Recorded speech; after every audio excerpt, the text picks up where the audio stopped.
Build creative confidence. Beat the inspiration addiction. Join the Writer's Gym.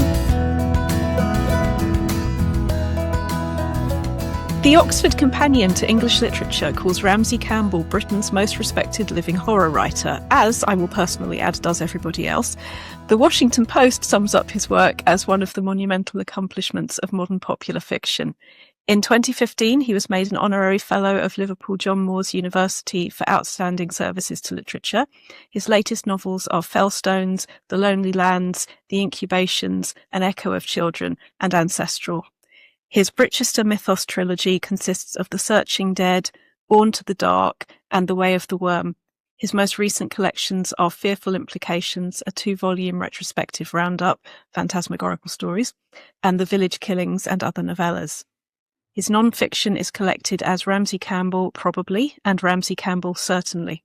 Ramsey's Rambles collects his video reviews, and Six Stooges and Counting is an appreciation of the Three Stooges. Limericks of the Alarming and Phantasmal is a history of horror fiction in 50 limericks. It is. I shall give you one just to start with. Oh, please. Though you have no aversion to bugs, you may well draw the line at giant slugs. Should your lettuce at lunch seem too lacking in crunch, then the cause may crawl forth from your lugs. Oh. Dedicated to Sean Hudson. Fantastic. Ramsey, you led me away from the Flame Tree bio that begins, has been given more awards than any other writer in the field. But there was something I really wanted to say about that, which is I really enjoyed you saying in the recent Horrorzine interview that when you were asked which awards were closest to your heart, and you said all of them because they mean somebody thought my stuff is better than I do. There's something so important about understanding that our own self-doubt is not objective fact, isn't there? Yes. I mean, in my case, it's also something of an impetus. Seriously, these days I tend to get up in the morning. Well, let's start further back than that. I don't even get up yet. I wake in the morning, and if there's a work in progress, as there pretty well often is, I think, well, I've got nothing for it today. I've got no creative energy. I've got no ideas. There's no point in getting up. And then something will occur to me, a turn of phrase or an image or a line of dialogue. And I'll have to get up in order to record it. In the old days, it would be, pen and ink. These days, I tend to use the phone, although there's a tale in itself there, because I frequently see the phone take my dictation and then decide it didn't really mean that and change it out of all recognition. There's clearly a story in that which I've yet to write. But basically, I've come to the conclusion that depression and self-doubt are not an integral part of the process. I think it's probably a necessary part for me. I need to have that feeling that, I've lost it in order to find it again. The problem is, of course, knowing this intellectually is not the same thing as experiencing it emotionally. Would that it were. Make life a lot easier, but there you are. And equally, if I finish a new story, I tend to think, well, they're not going to want this, but I can send it somewhere else, or I can ultimately collect it in one of my own collections of short stories. If I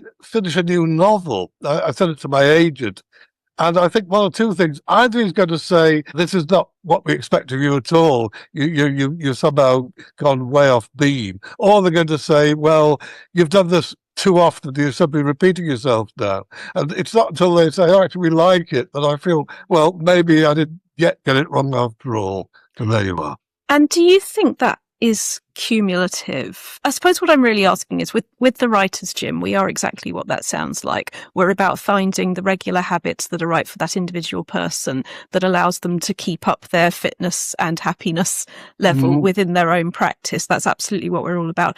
But something that I find that I hear absolutely equally from people who have been writing for many years or decades very, very successfully, and people who are essentially picking up a pen to do something that they've wanted to do creatively for maybe the first time, or it's still new. The thing that I hear from everybody is how well phrased those demons are about either. I mean, I've read you talking about is the idea there, or there are too many ideas. We manage to sort of head ourselves up at the pass. Either it's too weird or it's too boring, or there are too many ideas, there are not enough ideas. And I guess for me, that's what I mean by not taking the thoughts in our heads as facts in the world. But I suppose my question is, because you know this about yourself, you know that those feelings are going to be there. It becomes that practice of knowing that you can continue in spite of them, rather than feel like you have to resolve those thoughts and feelings in order to do that. I suppose it's a bit like that, but I mean, I'm not sure it's in spite of. In some ways, it's because of, the paradox. I suppose there's this to be said. As you say, it's cumulative. My impression was certainly about myself anyway, is I needed to think I was good in the days when I wasn't that good. And now if I am that good, I no longer feel it. So it was a necessary part of the process to have the sense that, I'm doing stuff that nobody else is doing back in the day. In order to do it, in order to get going, to take the path that I've followed. But now I've sort of found the path. Well, I feel, oh God, is this the only path I've got, basically? And I almost feel kind of, in particular, locked into a particular prose style. So every so often I will, deliberately find a different voice for, the character's voice, narrate it from the character's standpoint, or even, I've not done this for a little while by now, but over the years, I tend to find something I depend on as a writer. Let's say, for the sake of argument, it's kind of lyrical prose, if you like, which I think, is something I go in for quite a bit. And so I've occasionally deliberately tried to write a very flat style. I mean, the most extreme story called A Street Was Chosen, which is told entirely in the passive voice, as an experimental report of an experiment that only becomes gradually defined by the description. The characters they're not characterized at all. They're simply letters and identities, professions and the like. And the extraordinary thing is I've found, I've read that to audiences and I found it works, and people laugh and shudder, even though it's nothing but, a dead account. So these things can work. And I do think that setting that sort of exercise for oneself occasionally, just trying to do something utterly different from your usual practice can be quite fruitful. Not instead of, but as well as. Also, from where I'm sitting, the opposite, that we all have an essential story or stories that we are exploring. We all have essential questions about who we are and our place in the world that authenticity means we will revisit again and again, that we are asking fundamental questions. And I've spoken to you about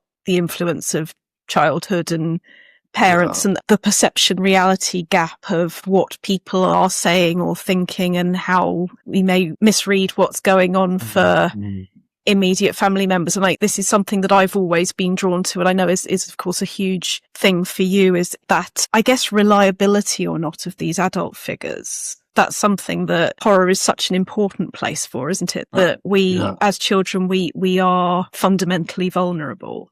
Oh, very much so. But I think we also, in my answer, I'm sure it's true of many people, you think, well, that's how it is because that's your childhood. Certainly, I was getting on some in youthful years before I kind of looked outside and thought, well, not everybody lives this way, do they? There is something a bit odd about my childhood. But for a long time, I just took it for granted. This is what life, how it works, basically, And the place of storytelling, I remember you saying about when you realised that what your mother was seeing wasn't what other people might call objective reality, and how there then needed to be a story that we tell the outside world, and that how you say it to her, it was very much a life skill in that way, wasn't it? Oh, from a very early age, just about 3 years old, really, I became aware that, what she said was happening and what I'd just seen happening were two very different things, violently different things.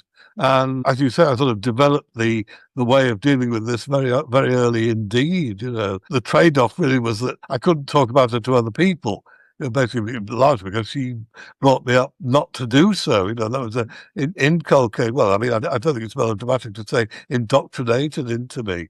And so it was a long, long time, really, not really until she died, that I was able to. And there was a sudden sense of, the dam was broken. And all of a sudden I wrote this huge, long account of my childhood, and it was an immense relief, It wasn't sort of traumatic, quite the reverse. It was just, here it goes at last, basically. And it was very easy to write in its own way. And the self-editing is always something we need to be aware of, isn't it? I talk about it in terms of a sort of artist palette. We've got our memories, we've got our imagination and our questions about the world, and our job is to be as free as possible to mix those things. But yeah. where you've had somebody really important saying, thou shalt not use this bit, Yes, you're going to be reacting very strongly against it. Yes, Yeah. I think so. And I think from the point of view of a lot of the people that I work with at the Writers' Gym, coming to a point where they acknowledge that they need to do that work, that you need to be able to say, actually, this is mine. This experience is mine. Yeah. Oh, yes. Yes. And the more you can talk about yourself, the better. However you do it in fiction. Because, again, you see, for a long, long time, I wasn't really aware of some of the autobiographical elements in what I was writing. It may be that I needed not to be aware of them in order to write them. I remember I had one extraordinary experience. There's an old story of mine called The Chimney. Basically, it's about an adolescent boy who's a fearful kid, who's obsessed with the idea that this figure that comes down the chimney on Christmas Eve is, it's actually a very menacing idea. This intruder who comes down and wanders about your bedroom. And for a long, long time, I thought, well, I've invented all this. The notion of Christmas as being a place of dread, specifically the Father Christmas figure, who turns out to be the father, crucially in my story. But I'd kind of forgotten that, my parents were estranged very early on, really, not long after this incident when I was 3 years old. So by the time I was 5, we were living in the same house, very small house, but they weren't speaking to each other, and they weren't, encountering wherever they could avoid it. And I was basically having been required to choose sides. I was with my mother, but she didn't see my father. He was basically this presence on the other side of the door. But there would be Christmas Day. I'd always be sent up to knock on his bedroom door and say, approximately, will you come down for Christmas dinner? And there would be a kind of mutter of dissent from the other side of the door. And I would flee downstairs, basically, that's over for another year at least. And of course, that was what that story was partly about. And I remember reading it to an audience at Jack Sullivan's apartment in New York, because he used to invite a whole bunch of people around to hear me read every time I was in New York. And all of a sudden this came upon me as a kind of tremendous shock. I think I remember having to stop in the middle of it and say, I'm sorry, folks, I'm going to tell you what this is about. And, there's some epiphany, revelation. And I suppose there are other instances, throughout my stuff, but that was one spectacular example. This, I hope, I can see being so encouraging for a lot of people listening to this, that it's not necessarily about knowing what we're doing. It's about allowing ourselves to do it. Absolutely. And working out what we were mixing, what was going on later. Yes. And you've been a very good influence, I think, not just to me, but far and wide about you. Actually, in the acknowledgements of An Echo of Children was the effect of It's a Compulsion, this writing lark. And the idea that a compulsion is a very positive thing. It's permission, really, isn't it? That writing every day, it's not about how to make myself do it. It's the fact that my brain works like this. Oh, yeah. And you get a healthier version. Certainly you get better Rachel for your money if I've written than if I haven't. Yes. Oh, yeah. Yeah.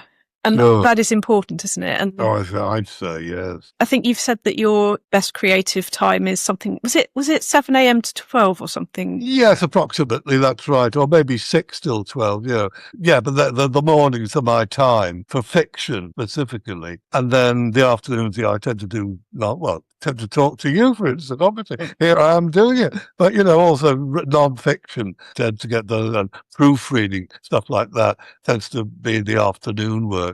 Then eventually off and go and watch a movie. And do you find that a sort of mental emotional alarm goes off that after this point it will be diminishing returns? Do you yes, that? Oh, yes, very much so. Yes, I feel the kind of, the creative energy beginning to fade a little bit. I try and find a sort of natural break in the narrative, some sort of point of transition. Ideally something like moving from the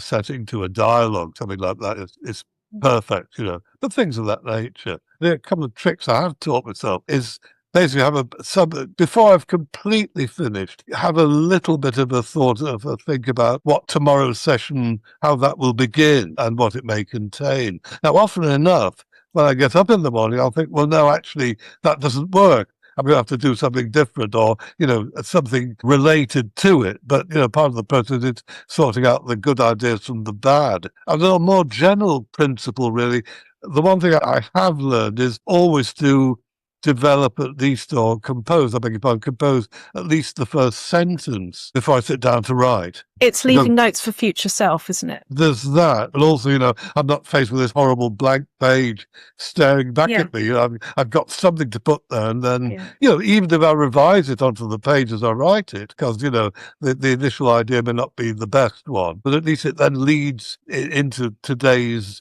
session, and that does work for me. It was interesting you mentioned the phone notebook for that, because that's another really good way of doing that, isn't it? That you do think into it and then it's there for you. It's never quite a blank page. Oh, no, that's right. I always think of it like layering a canvas, it's just sort of splodge and then you work your way.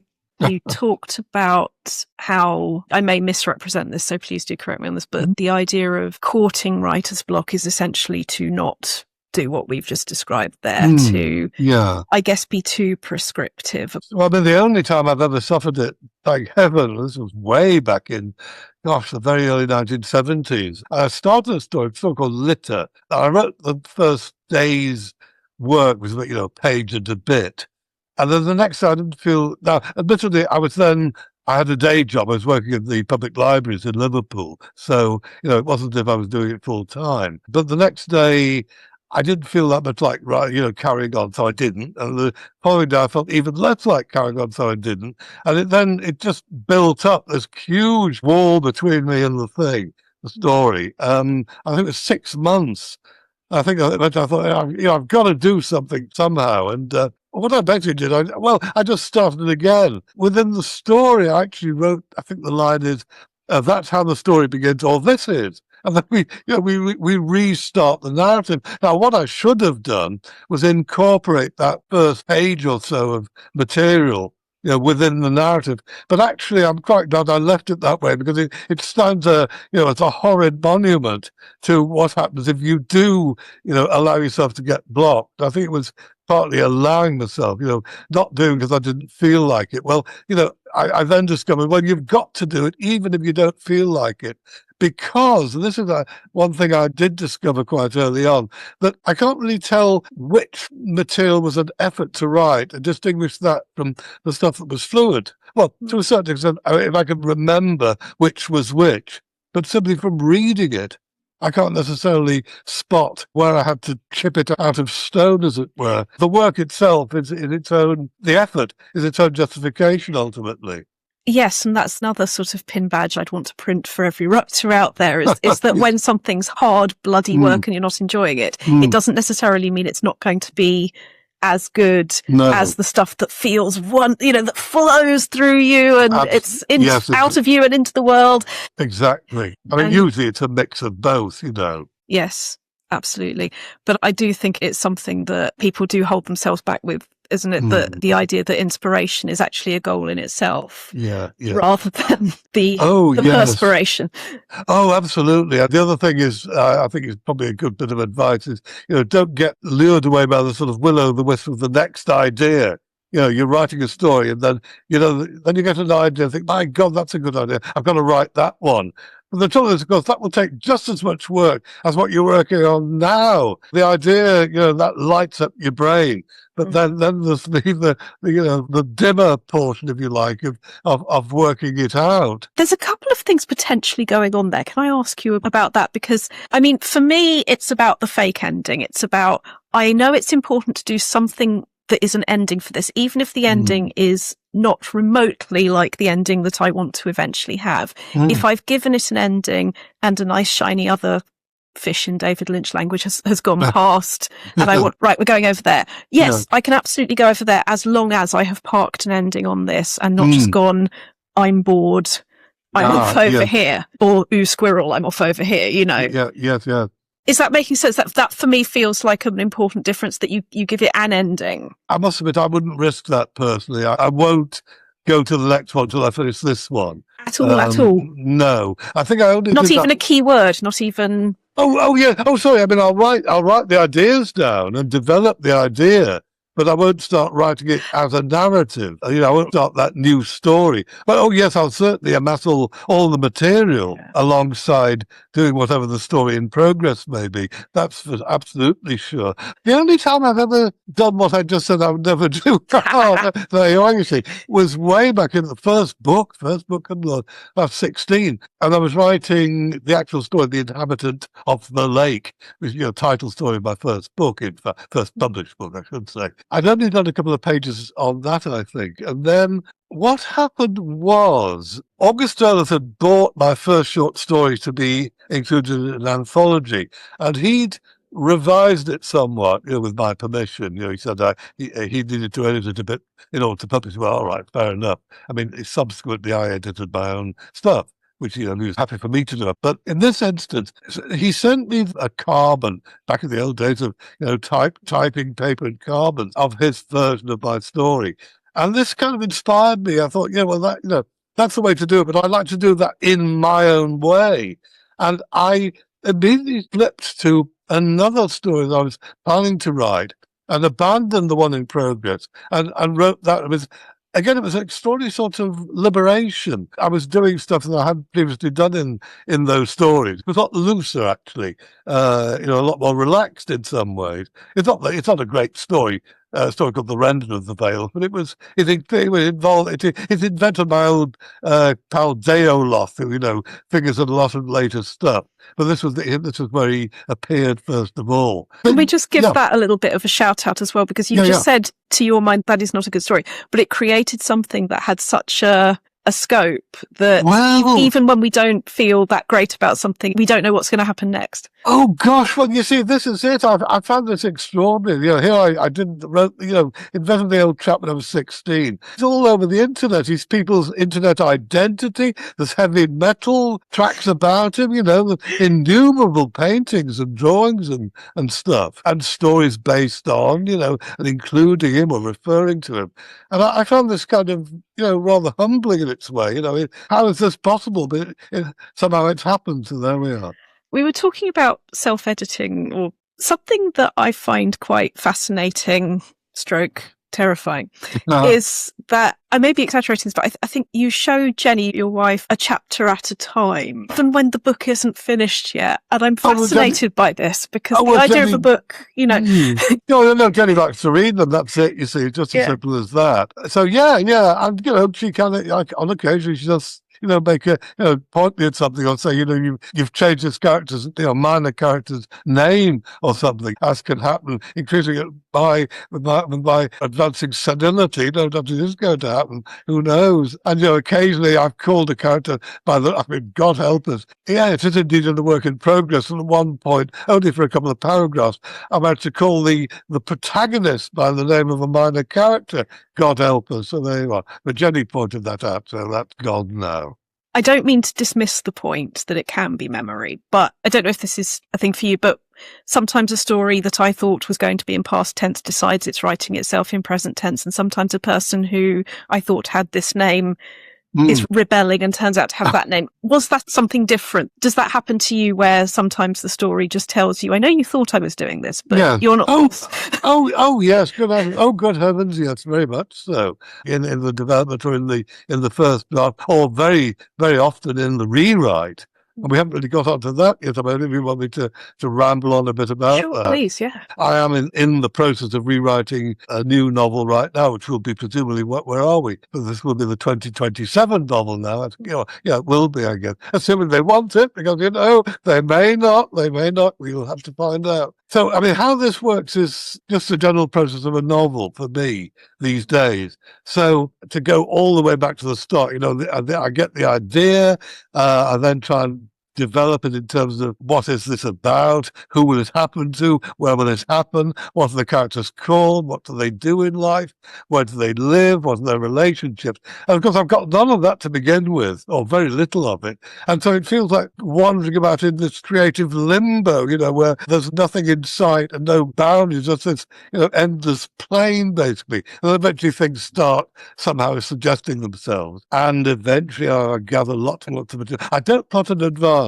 I gather a lot of material, and obviously I need to know where we begin. Otherwise, I won't begin at all. And, I will certainly probably have, ideas of some of the major events of the narrative and probably the order of those events. But that's quite likely to get changed in the writing anyway. And then off we go eventually. Then will come the day when I feel, this is clamoring to be written now. Let's get going. And I duly do the first draft, which will take me, I don't know, several months certainly. And then that gets put aside for a few months. So I can forget about it basically, come back to it, as a reader rather than as the writer. And this is by far the most dispiriting part of the process, where I can see a great deal of what's wrong with it, but not really what to do about it. But the point is, once you see a problem, you're on the way to fixing it, and if you don't see there's a problem there, you're not going to be able to fix it at all. And so as soon as I've gone through that dispiriting stage of the writing, I then start the rewrite. Now, I always write longhand. The original draft is always longhand. Should we give an advert? Because I now have mini versions because I got you your size of your notebook, but then I accidentally got these as well. So now I'm using them. I'm using the mini version. Yes, so it's here's something else I don't know how to pronounce. Sylvine. I don't know. I was thinking Sylvine, but I don't know. Maybe so. Not because you use the big one. The big one. Yeah, the student's notebook, they call it apparently. Yeah. So that's how I do it. But then the rewrite is onto the computer. And it took me a while to reach this stage. And I only wish I'd reached it earlier in my career. I mean, there was a time when it came to the rewrite, I tried to salvage as much as possible of the first draft, and justify as much of it to myself as I possibly could. These days, I actually go at it with utter ruthlessness and, take great delight in chucking stuff away or condensing it, distilling it, refining it, changing the characters' names, changing the order of the paragraphing, reconstructing, restructuring paragraphs, and all of that. Generally speaking, I, on average, probably end up with like 20% less material, worded, in fact, in the final draft than there was in the first. And then, as I said, that goes off to my agent. I turn uneasily in my bed at night until I hear from him. And eventually that goes to the copy editor of the proof. I don't think you'll mind if I name her. A great lady called Imogen House and Imi, who we become friends, and we've asked to work together on my stuff because we do extremely well. And so, I read through her copy edit, which tends to be very minimal because she said there's not much to copy edit, apart from the obvious things of, the end dashes or changing dashes and things of that nature in terms of the house style. And so I read through that. I've left out a stage, haven't I? No, once I've rewritten onto the computer, print that out.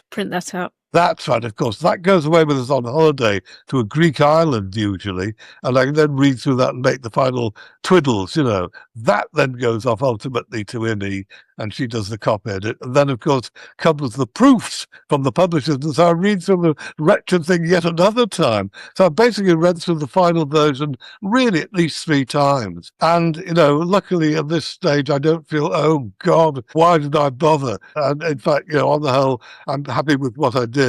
But then give it a couple of years and I think, I should have done that. So it never ends. And one of the things that never ends of that, which is important for all of us, is that sensation, oh God, they might hate it. Have I lost it? Did I ever have it? All the stuff that we do to ourselves. And it's so important to hear you say that because the flag I want to wave all the time is it's not about waiting for the feelings to change before our behaviour supports the writing that we need to do. Yes. The thing that got in my way with that wasn't so much depression as anxiety. And when I hear you talk about depression as I think I've heard you say sort of companion or necessary aspect, that it is part of how everything operates. Yeah. My thing that stopped me, that I continue to know can stop me if I don't recognise it, is relationship with time generally. The anxiety can say you're meant to have done everything by now, hurry up, yes. And I don't know what to do first. And that for me could be a massive example of overwhelm. Now, obviously everyone's examples will be different, but I'd love to ask you about how you talk to yourself in whatever version of sort of the daily, because I know you are king of write every day. Yeah, yeah, and that is how you operate. So sure. are there conversations that you have with yourself that help support that? Or I guess maybe one of the things on my mind is the very fact that you're doing it every day. From where I'm sitting, it looks like that means that you've managed to say to yourself, it's not about feeling like it's all going to be okay and brilliant before I do this. This is how I invest in it being its best self. Well, I think the thing is, I've reached the conclusion that, a story has to take as long as the story takes to write. I don't, well, very seldom work to deadlines. I mean, it might be for an anthology, but basically I do a novel a year, and everything else, whatever else I can fit in between the various stages of that process, gets done as well. But when I say I write a novel a year, obviously it doesn't take me a year to write that novel. It takes me, well, I suppose when I think about the amount of time given over to it, probably takes about 7 to 8 months of that year. That is not any kind of a hard and fast rule. Luckily, the publishers are not on my back saying, we need this by next week. And they're very gentle with me, basically. My agent is as well. So I have got that space in which to relax. And, if it takes another few weeks, okay, fine, it takes another few weeks because that's what it needed to do.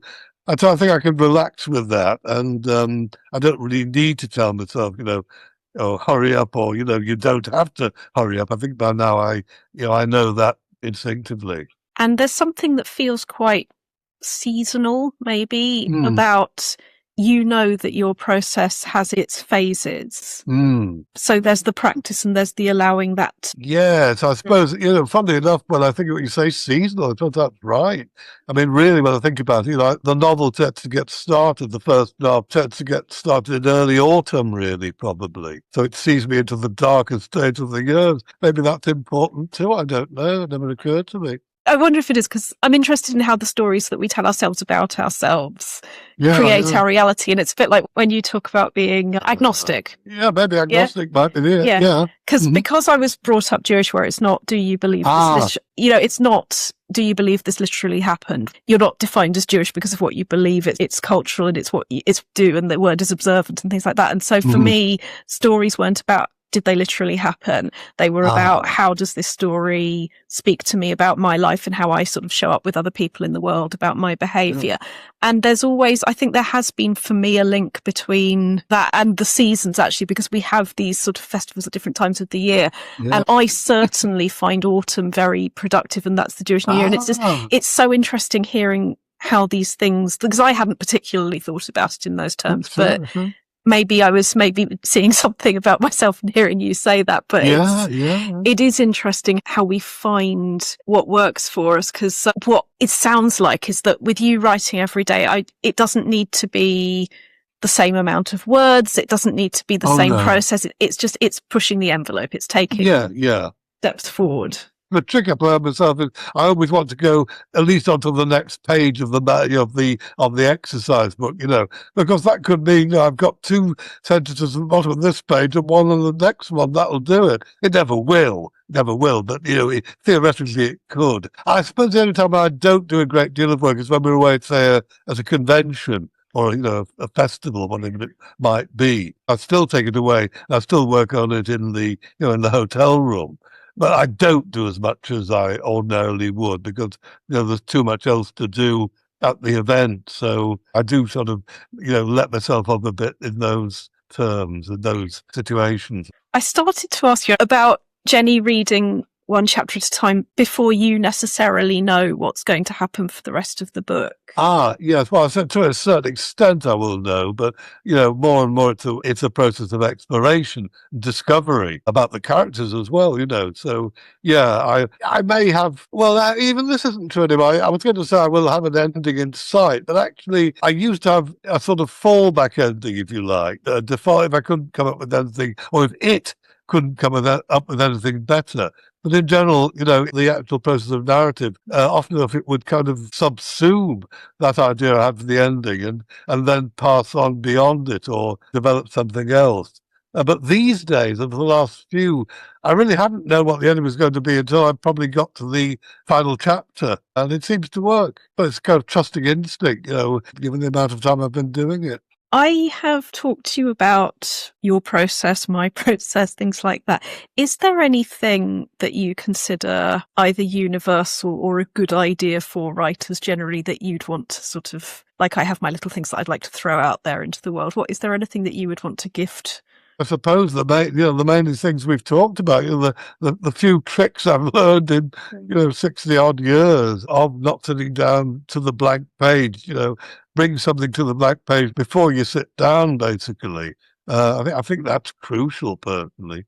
And I think it's as straightforward as saying, realize you can always rewrite. You think, well, this is not very good. Well, yeah, it's not your final version, is it? If we're talking about the first draft, or even the second, depending on how you work. But, it'll get better as you work on it. Well, in that case, it's been such a pleasure, Ramsey. Thank you so much for joining the Writers' Gym. My pleasure, Rachel. Thanks for having me. Thank you. Let's do it again. Let's do it again.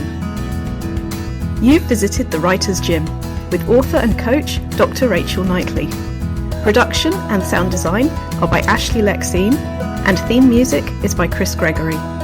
To join a Writers' Gym workout online or in London, as a guest or as a member, visit writersgym.com or email thewritersgym@rachelknightley.com.